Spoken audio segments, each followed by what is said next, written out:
And joining us on the line right now is Ambassador John Bolton, former UN ambassador, and a man who knows a great deal about the world at large. And it's a good day to have you because we've got a lot of news coming out of the Middle East. So let me go to Jerusalem. You may be aware, of course, of the reports. You may have heard it in the news.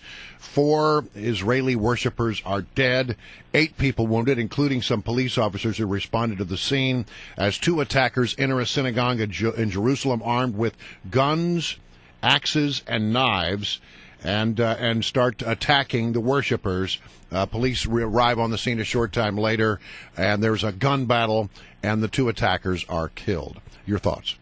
Well, there's some word that those killed, or at least some of those killed, may be American citizens as well. But this is the kind of violence by Palestinians, possibly in this case inspired by Hamas, that makes it impossible for Israel, and should make it impossible for the United States, to agree to a 2-state solution there, unless there's some guarantee that the Palestinian state that would be created is not a terrorist state. The conventional wisdom is, cycle of violence, people, this just happens, and everybody needs to calm down.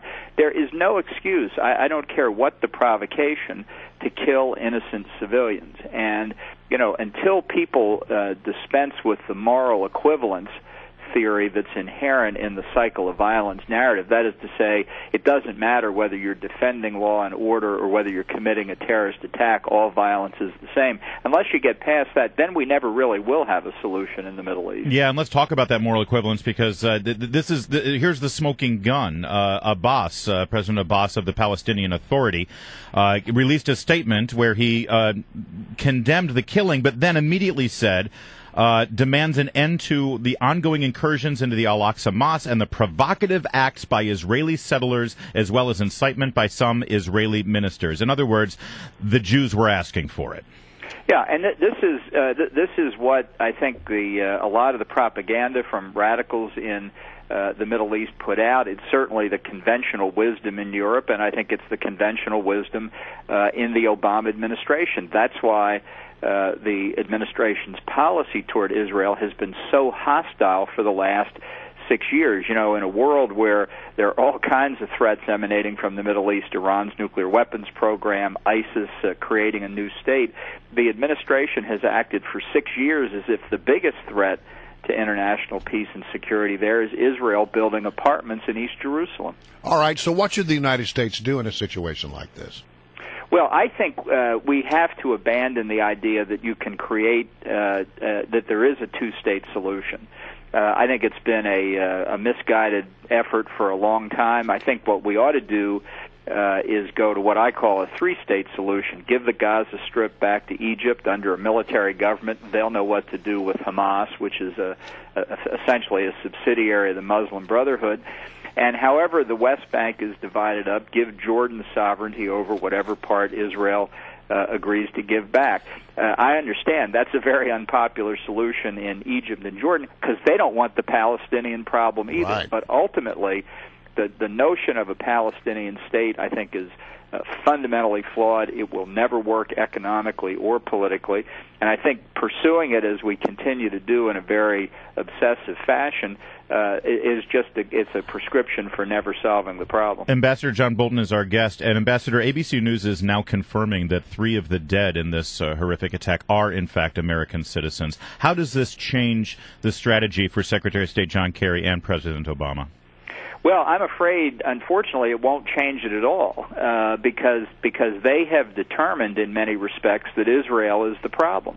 And again, I think that's a worldview that they apply to the United States as well. Wait, so even I'm sorry, Ambassador, but this outrages me that even with our dead citizens there lying in a pool of blood in the synagogue, their initial response is, well, they should have never opened up that settlement in East Jerusalem. Well, remember, I think within the past couple of weeks, there was a terrorist attack in Jerusalem where an American was killed. A car hit a bunch of civilians, and our State Department referred to it as a traffic accident. So they couldn't get upset about that some weeks back. It's disgusting. I think you've seen the ritual condemnations. It's not going to change the administration's policy. I need to ask you about another story that's very much in the news today. The president has ordered a full review of hostage negotiation policy, and this source for many people would raise some flags of concern that they may be rethinking whether or not you negotiate with terrorists.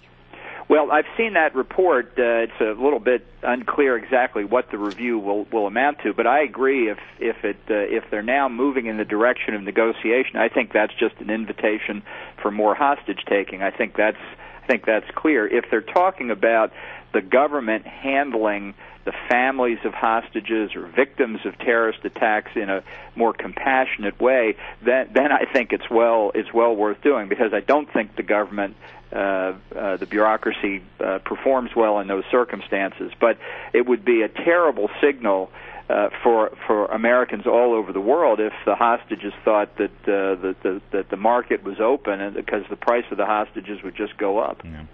Ambassador Bolton, Secretary of State Kerry is in Europe. He plans on continuing these talks with Iran. We saw actually over the weekend Prime Minister Netanyahu of Israel advising America we shouldn't be talking to them. They are our enemy. What should John get? Should we be even engaged in these conversations? Is there a diplomatic solution to Iran's plans for nuclear weapons? No, I don't think there is. I think 10 or 12 years ago there might have been a solution using effective sanctions massively applied and strictly enforced. That's not what the sanctions regime we have does.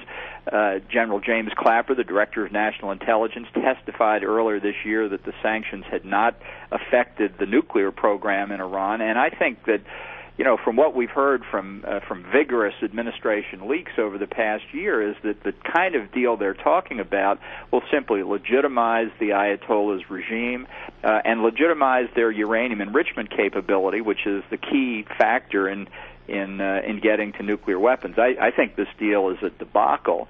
And our only hope at this point is that Iran, seeing all these signals of weakness from the administration, will get too greedy and ask for more concessions than even John Kerry can make. But the outlook is not good. Even if we pass through November the 24th and they extend the negotiations, I think the administration is so desperate for a deal, and I think the Iranians know that they'll find a way to concede enough to be able to sign the deal and declare victory. Well, just getting back to the story in Jerusalem, AP now backing up the ABC report, and they add that those killed in the synagogue attack include 3 Americans and 1 Brit.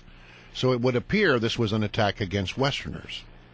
That certainly would be one conclusion, and it's Hamas or whoever is responsible demonstrating they can strike in the heart of the capital of the Jewish state, not some outlying settlement on the West Bank, but right there in Jerusalem. Let's face it, they weren't checking passports here. They just wanted to kill Jews. That's who these people are. That's what they wanted to do. They don't care what nationality they are. It's disgusting. Yeah. Well, it'll be interesting to see how Hamas reacts if we get statements taking credit for it. All right, Ambassador John Bolton, I greatly appreciate you joining us on this very important news day. Yeah, great day to have you, Ambassador. Thank you. Thank you.